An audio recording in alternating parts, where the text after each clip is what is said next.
Então, mais uma vez, o professor Rodrigo pediu desculpas por problemas de saúde que ele teve essa noite e antes de vir para cá.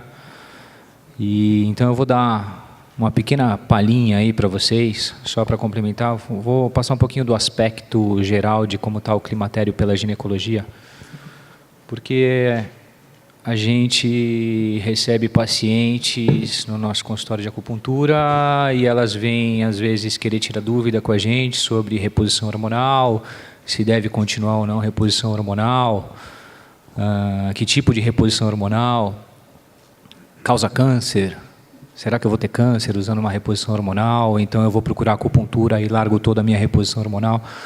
Na verdade, da minha experiência como ginecologista e acupunturista, se a gente puder fazer uma fusão de tratamento ou mantiver o tratamento de reposição hormonal que essa paciente está fazendo com alguns controles ginecológicos, é fundamental e a gente vai ter uma atuação da acupuntura até melhor.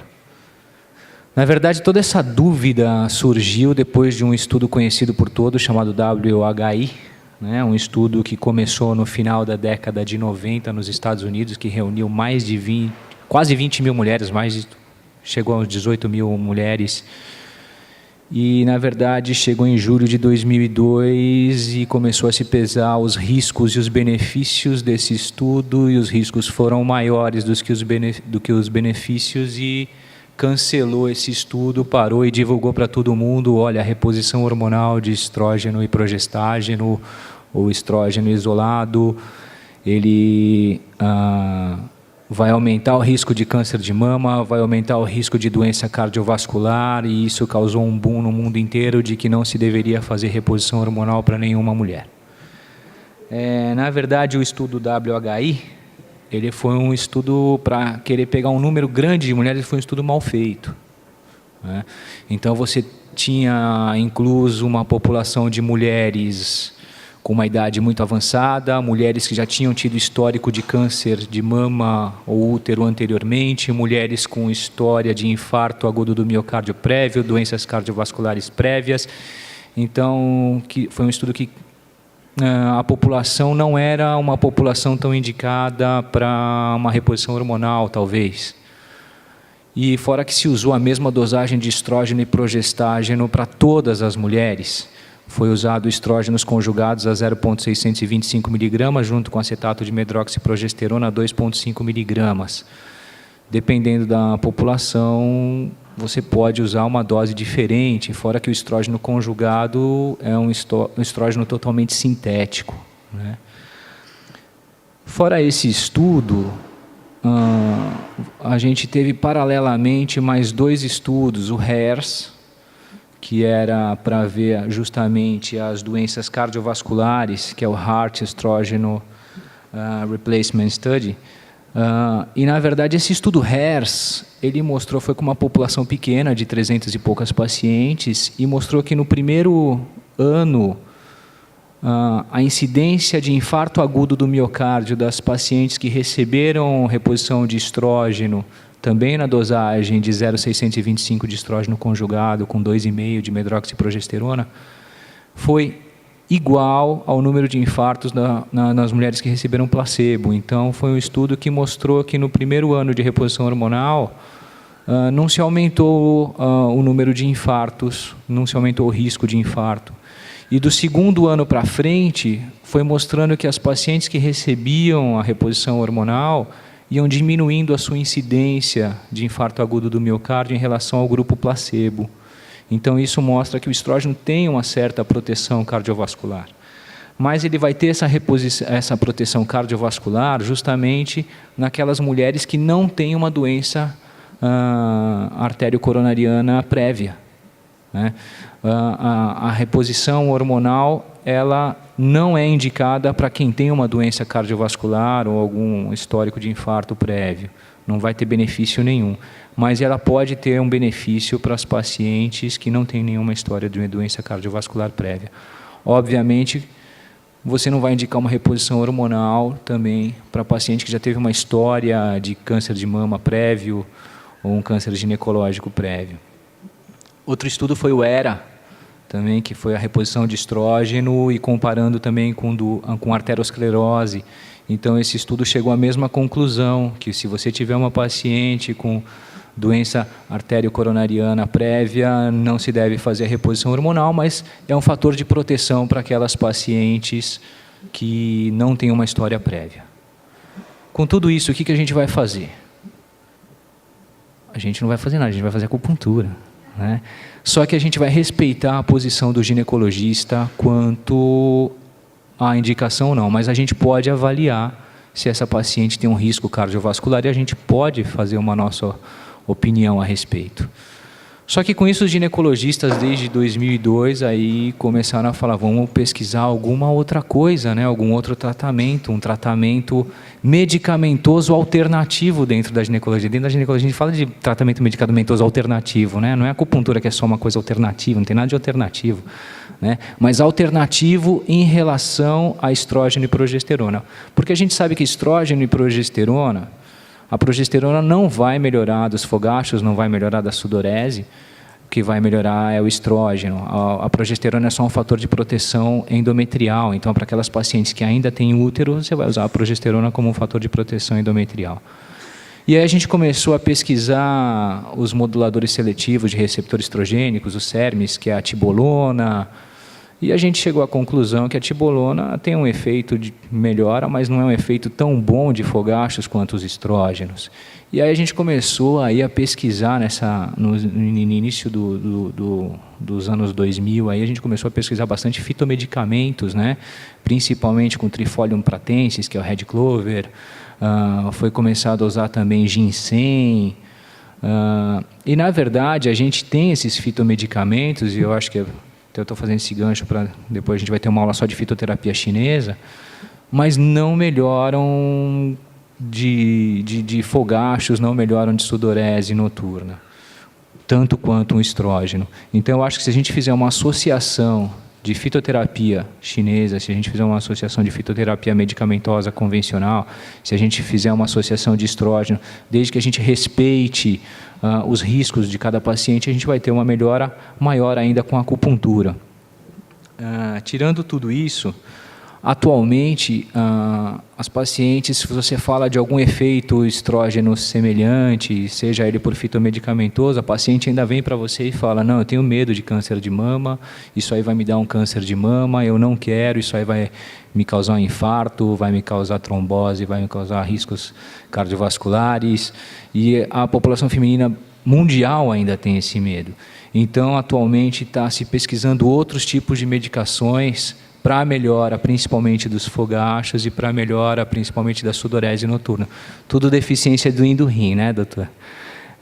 Então, na verdade, estão se pesquisando atualmente os neuromoduladores, os inibidores seletivos de recaptação de serotonina, principalmente tem muito estudo avançado agora com a paroxetina.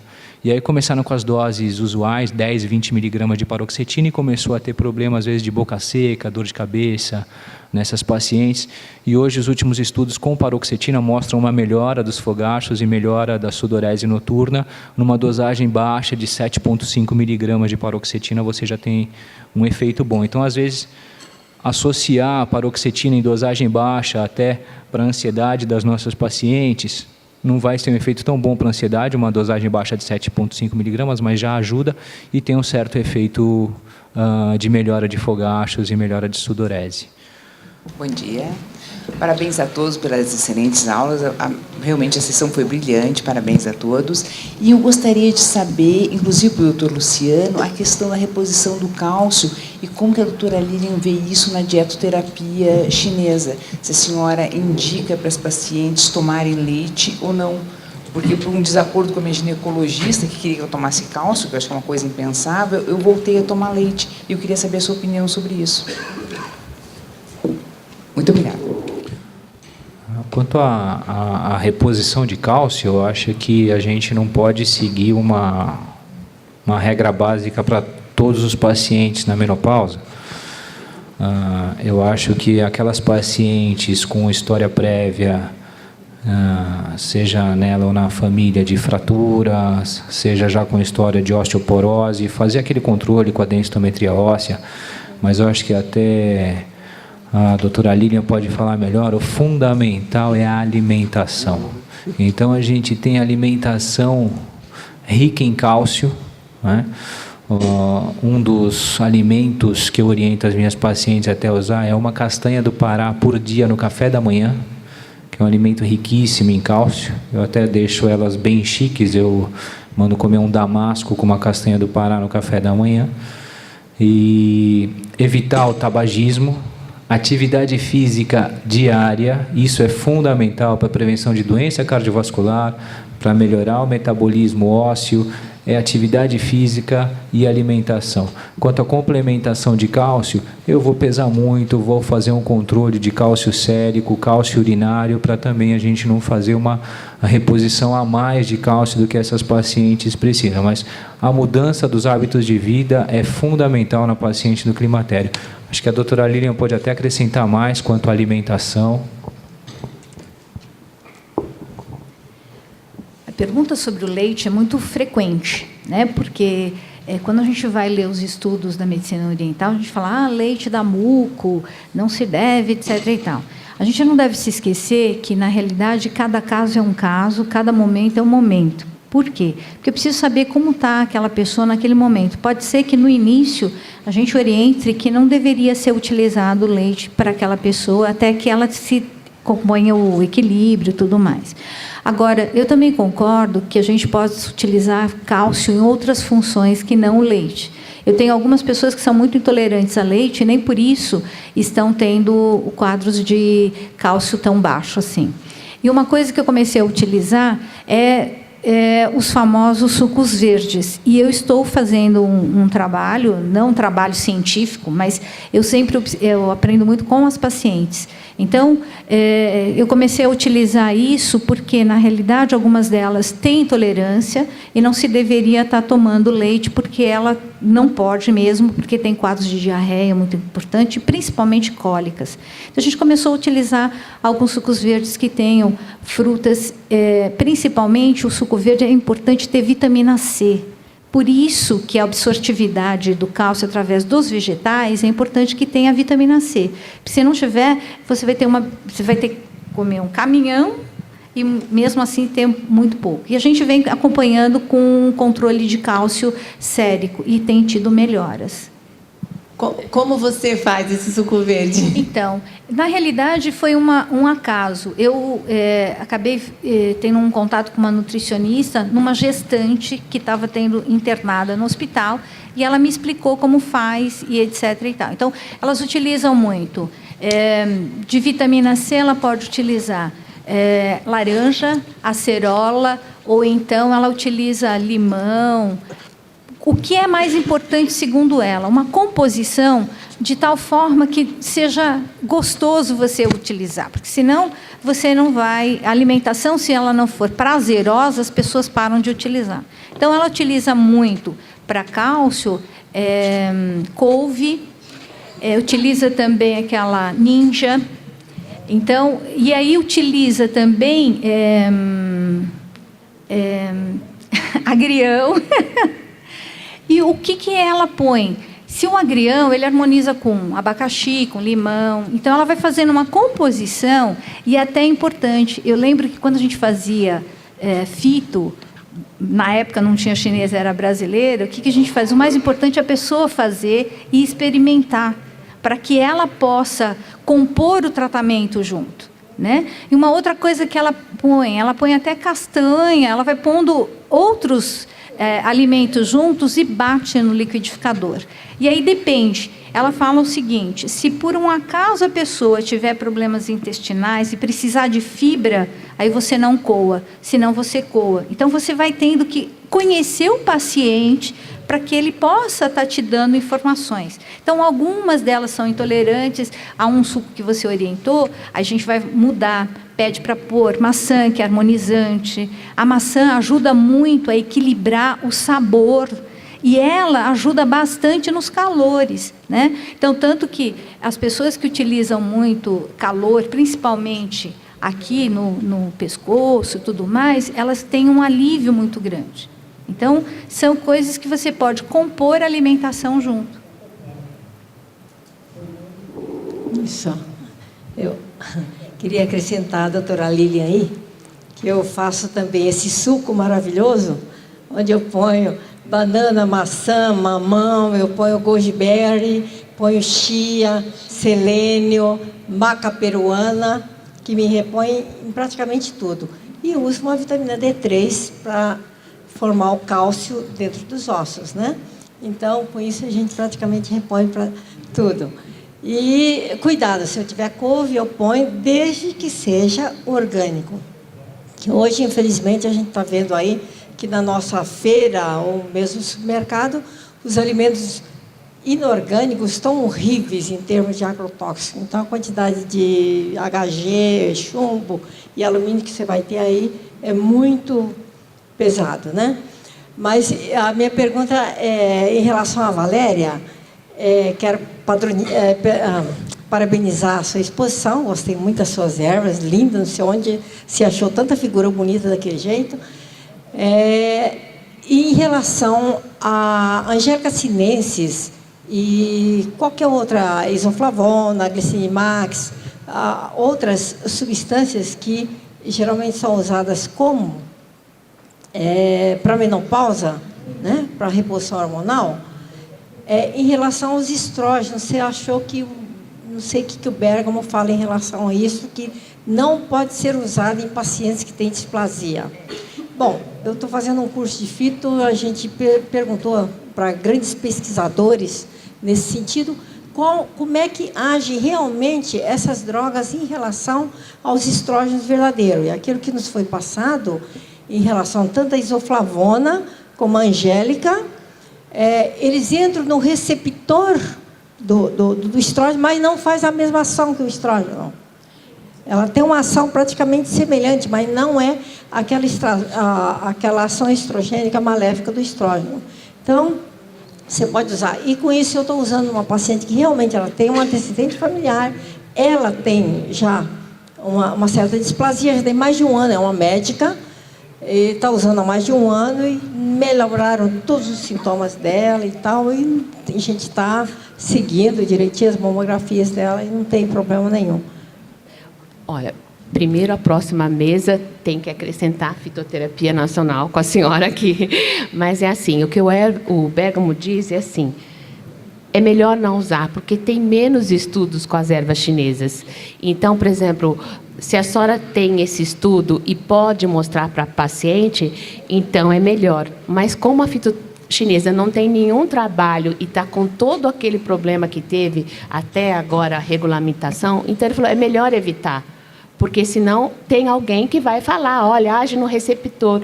Então, é difícil. Eu não sabia a informação que a senhora disse, mas ele disse para a gente não usar até por conta da legislação, para não dar problema para a gente. Então, é como eu falei, quando a paciente não pode usar, é melhor não, ela não quer, ela está com medo, ela precisa confiar em você. Então, eu gostaria até que a senhora pudesse me dar esse trabalho, até eu dou com mais tranquilidade e falar, olha, está aqui. É mais por conta de nos proteger.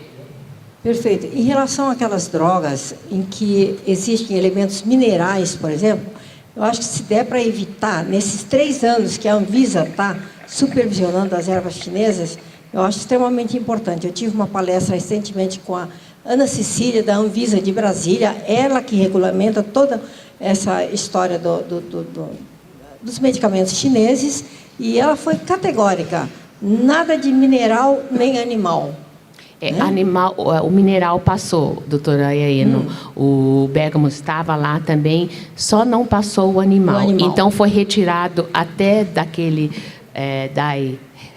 que pode usar em associação, foi retirado o animal.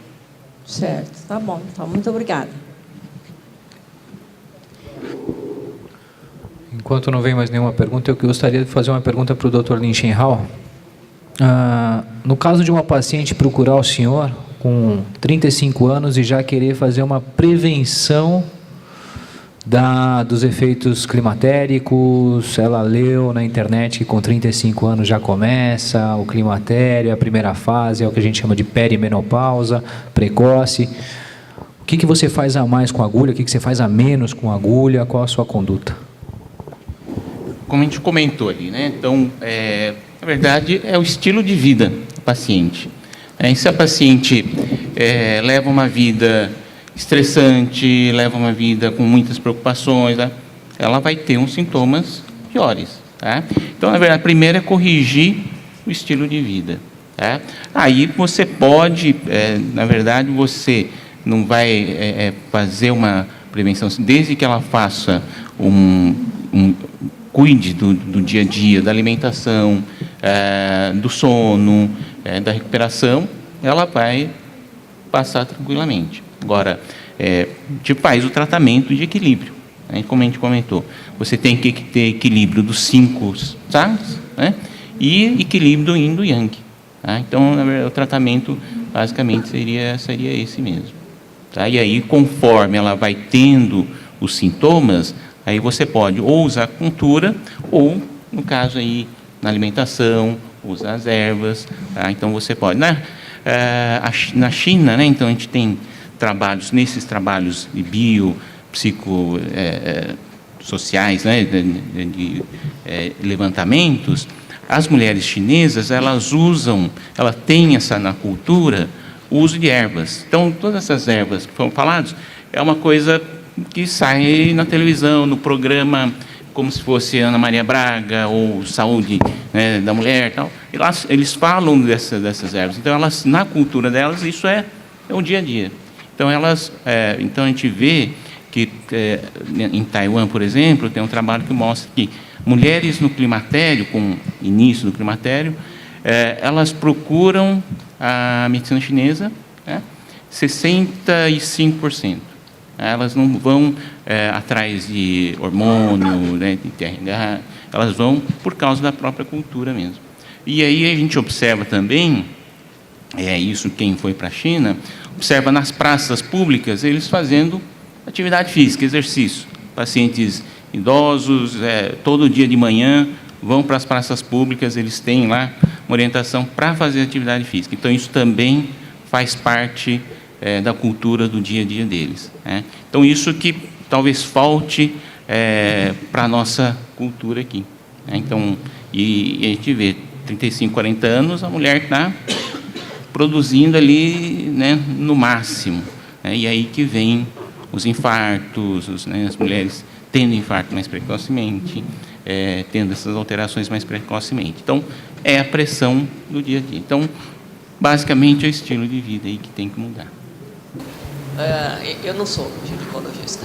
E eu ouvi no curso que eu estou fazendo de plantas medicinais que a maioria das mulheres não consegue aproveitar a isoflavona que toma, né?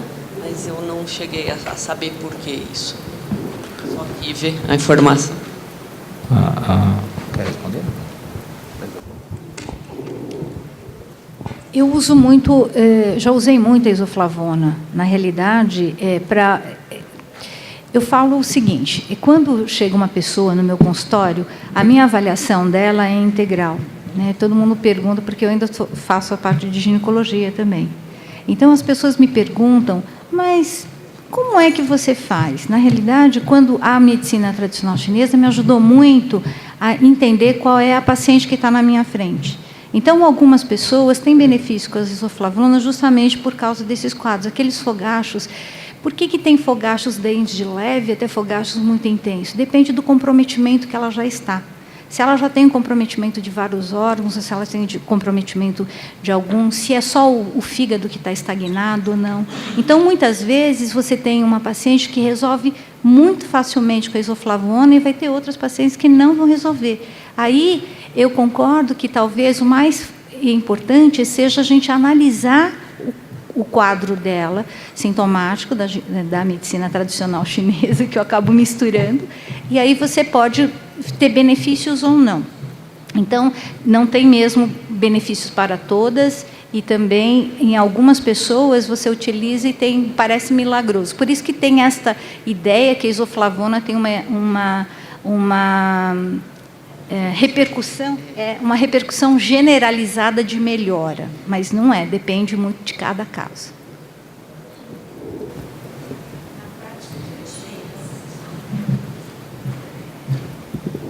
prática de vocês, quando chega a paciente, faz a consulta, vocês iniciam o tratamento primeiro com a acupuntura, por algum tempo, avaliam como essa paciente evolui, depois entram com fitoterapia, ou é tudo de uma vez? Como é que é um pouco essa sequência?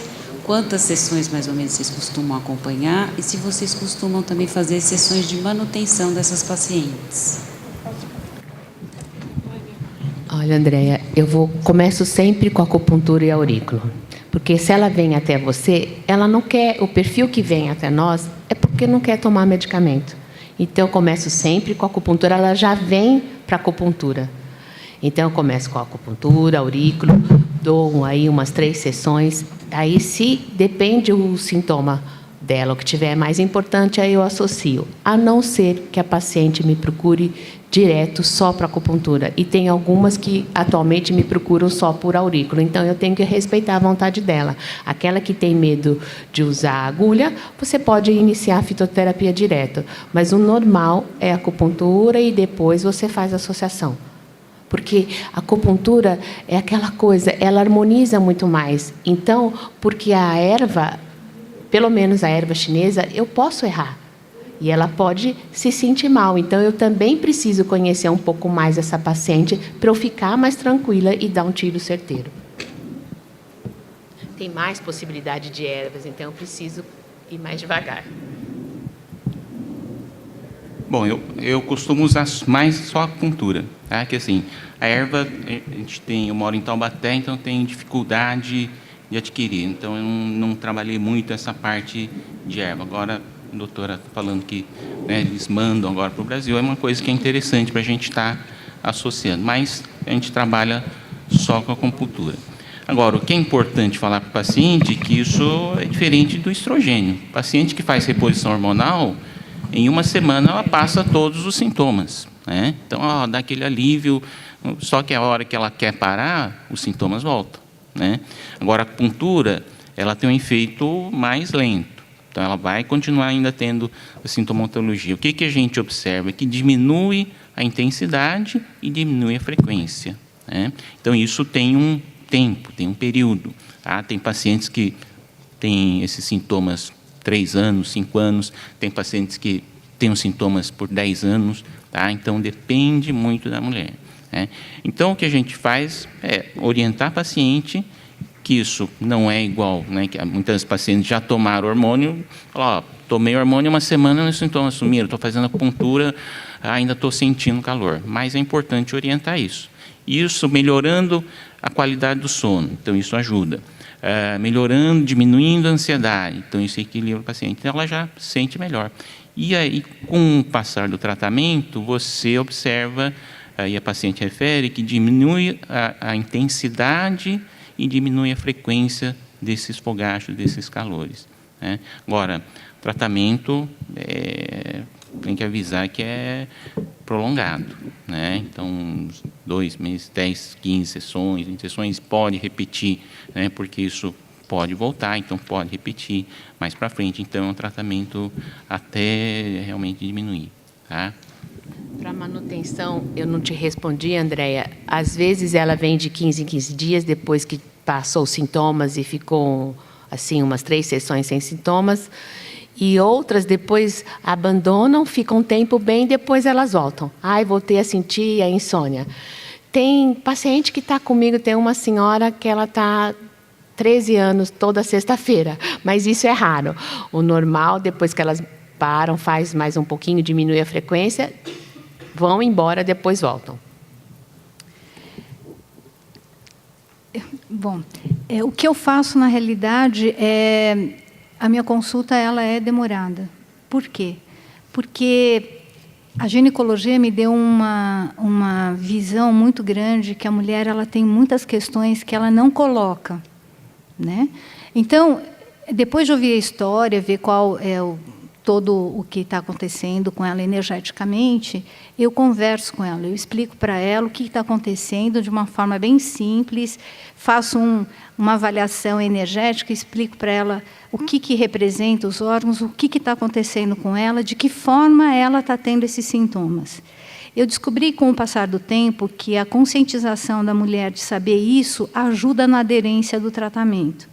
E ela vai ter mais paciência de aguardar um pouco os efeitos, porque algumas delas chegam ao meu consultório depois de usar a terapia de reposição hormonal e não querer mais usar.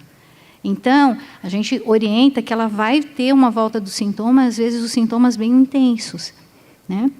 Então, eu também tenho, igual o Dr. Lô e a doutora Valéria, que... Dr. Lô me chamou de Lô. Não, Valéria. Não, mas no primeiro ela falou Lô. Dr. Lô e a doutora Valéria, que as pacientes, normalmente, ela tem alguns que melhoram e nunca mais voltam, mas eu tenho algumas pacientes também que melhoraram, fizeram a sua saída e retornaram depois com uma consciência dizendo o seguinte: olha, eu voltei porque eu tive uma melhora muito grande e quando eu parei eu não consegui ter a mesma melhora e aí eu voltei para fazer acupuntura. O que eu faço é uma transição também. Vou orientando elas a fazerem algum tipo de exercício, a mudar o hábito de vida e tudo mais, e isso vai espaçando as sessões. E muitas vezes elas vêm só esporadicamente quando tem crises. Vamos então fazer a última pergunta, porque a gente vai ter que liberar a sala daqui a pouquinho. E depois, quem tiver mais alguma pergunta, acho que pode abordar os nossos palestrantes aí pelos corredores, pode tirar as dúvidas depois com ele. Então, vamos para a última pergunta. Okay. Bom dia. Para aquelas pacientes que, mesmo fazendo acupuntura, fazendo reposição hormonal, seguem com fortes sintomas de sudorese, calor, que leva também a uma perda de energia. Elas referem fraqueza. Eu estou fraca porque eu estou tendo sudorese, estou tendo calor mesmo com o tratamento. Vocês têm experiência com eletroacupuntura para melhorar esses pacientes? Se não, o que a gente pode fazer? Olha, a sudorese noturna melhora tanto com a combinação de aurículo e os pontos sistêmicos. Eu nunca tive ninguém que não tivesse melhorado a sudorese noturna. Então, não sei o que está acontecendo com essa sua paciente. Então, nunca precisei fazer eletro. Olha lá.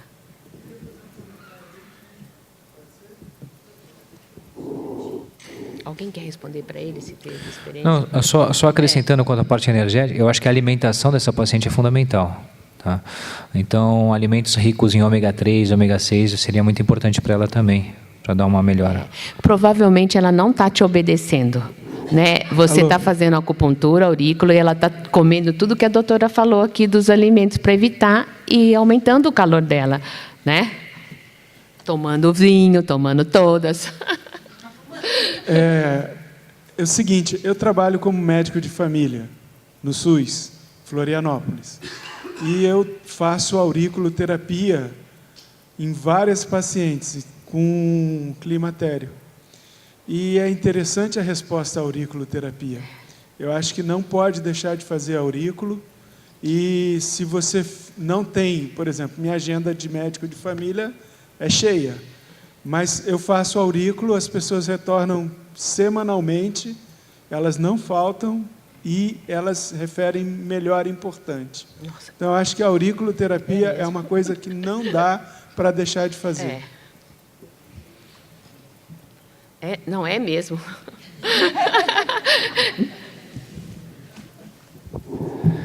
Então, obrigado pela presença de todos, obrigado mais uma vez a todos os palestrantes por colocarem aqui todas as suas experiências, pelas brilhantes aulas e um bom final de congresso a todos, que aproveitem até o finalzinho dele às 17h30. Até mais.